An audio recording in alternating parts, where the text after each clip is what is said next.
Uh, I feel like society is lost its way, and many. I think all of us feel that. And when this happens, I do believe we need to turn back to the past, to ancient wisdom, to our ancestors for guidance. It's what ancestral veneration is all about for me. And there's this guy named Carl Jung. He has this quote that I really like. The task is to give birth to the old in a new time. And so today I'm really excited about this topic of ancestor veneration, or what I like to call sacred gratitude. I believe it's a practice that can actually benefit those of us in recovery, and I'll explain what I mean by that. Just going to make a quick point of, I'm going to be reading off my notes quite a bit, just simply because I want to be very precise. So what is ancestor veneration and why is it important? I like the idea of sacred gratitude. After all, this channel, this project is called Sacred Sobriety, and I do believe ancestor veneration is a form of sacred gratitude that I wasn't taught growing up. Ancestor veneration is something practiced more in other cultures around the world, not so much here in America, but I think it's something that could benefit us. So one big idea here is turning to our ancestors for guidance. Many of us pray. I know I pray. A simple prayer I have is I just pray to whoever, whatever. I just pray for guidance. I've learned to also pray to my ancestors for guidance. And there's this guy named Carl Jung. The task is to give birth to the old in a new time. This statement reflects Carl Jung's idea that in the process of personal growth and cultural evolution, we must reconnect with the wisdom of the past while adapting it to the present. And this is just a massive concept I have throughout my project of sacred sobriety.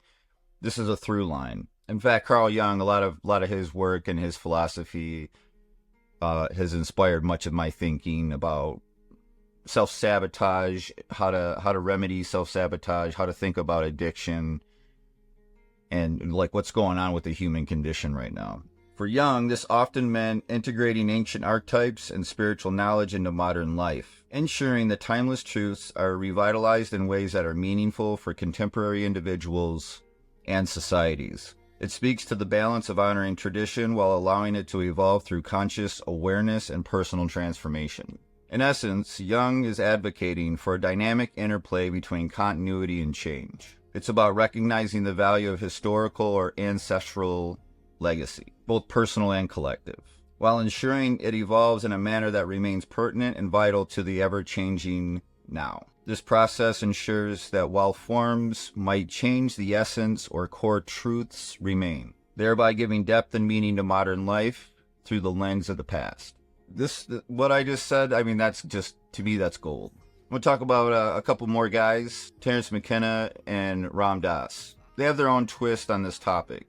Terence McKenna, a well-known advocate of psychedelics and shamanic practices, often spoke about the importance of reconnecting with our ancestors. While he didn't explicitly focus on the traditional idea of honoring ancestors, he did emphasize the importance of ancient wisdom and indigenous traditions. He believed that modern humanity had lost touch with its deep wisdom of shamanic traditions and ancient cultures to reconnect with those who lived in harmony with nature and possessed a direct relationship with the mystery of existence. In his view, by reconnecting with this ancient lineage, we can transcend the limitations of modern, materialistic society and rediscover the depth and potential of human consciousness. He promoted the idea that we must learn from and integrate the knowledge of the past. He believed that ancient practices, particularly those involving plant medicines, were keys to unlocking higher states of awareness that our ancestors had known intimately.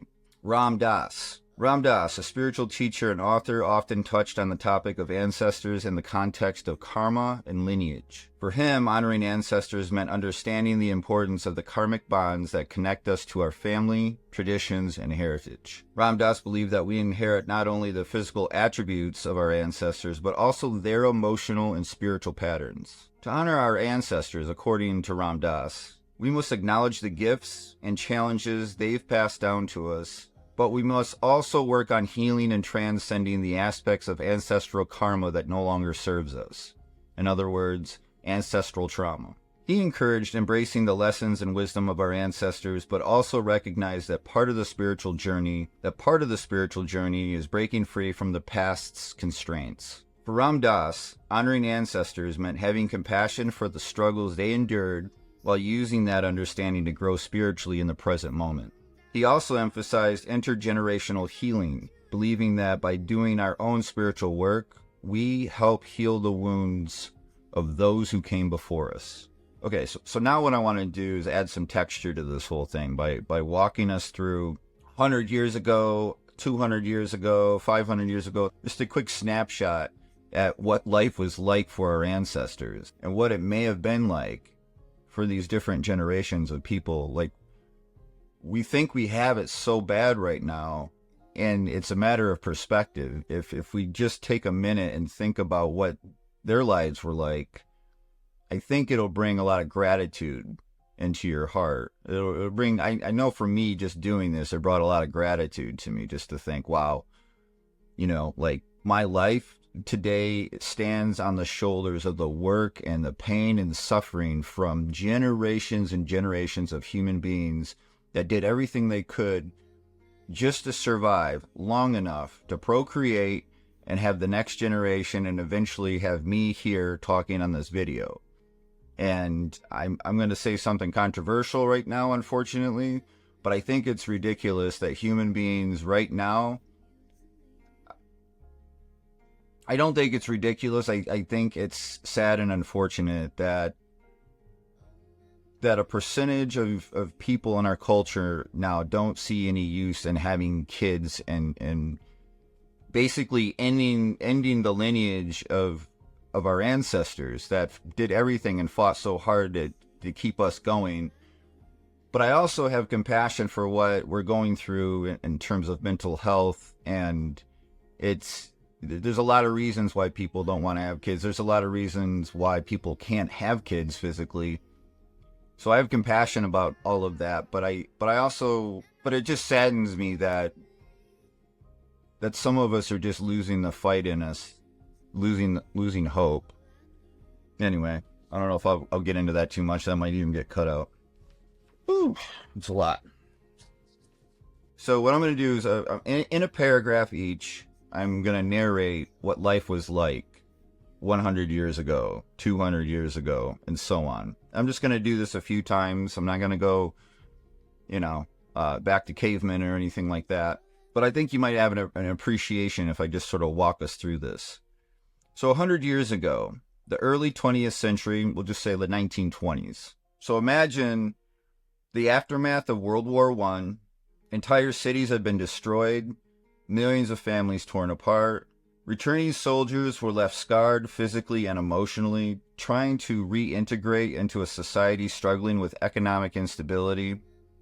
For the average person, survival was difficult.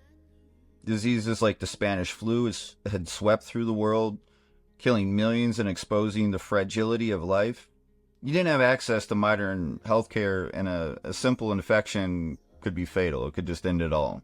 People often worked 12-hour days in harsh, unsafe factory conditions, trying to make ends meet with barely enough food to feed their families, and I mean barely. Life expectancy was low and infant mortality was high. Daily life was a battle for survival, and every day was a reminder of how delicate and hard life could be. That's just 100 years ago. Let's run this back 200 years ago. This would be the early 19th century, the 1820s. Not even that long ago. The challenges of life during the early Industrial Revolution in pre-modern medicine. The Industrial Revolution was underway, but for most people, life was grueling. You likely worked on a farm or in a factory for long, back-breaking hours. There was no electricity, no running water. Just the relentless toil of trying to produce enough to survive. Disease was rampant. Tuberculosis, cholera, typhoid fever were common killers, often sweeping through towns and cities without warning. Medicine was rudimentary, and many people didn't live past the age of 40. Childbirth was extremely dangerous for women, with high mortality rates for both mothers and infants.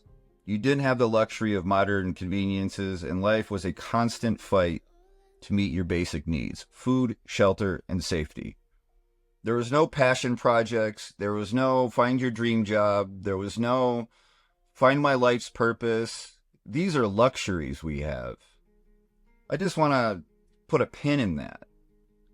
Our existential crises today would be laughable to someone 200 years ago. They're rolling in their graves right now about what we complain about. Life was short, brutal, and survival was a daily struggle.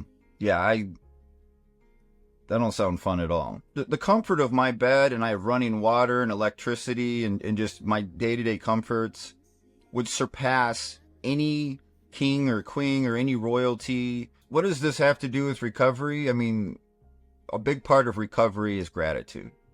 A big part of recovery is healing. And I believe that ancestor veneration, honoring our ancestors before us, can provide healing, can provide guidance, and absolutely provides gratitude. Look down at your body. This is all possible because of what our ancestors went through. And their strength flows through our very veins today. You cannot just give birth to the new without being at home in the ancient, in the primordially ancient. Again, I think I'm quoting here from the Red Book. Don't look forward so much, but back and into yourself in case you fail to hear the dead. And the dead are our ancestors. The dead are the ancient.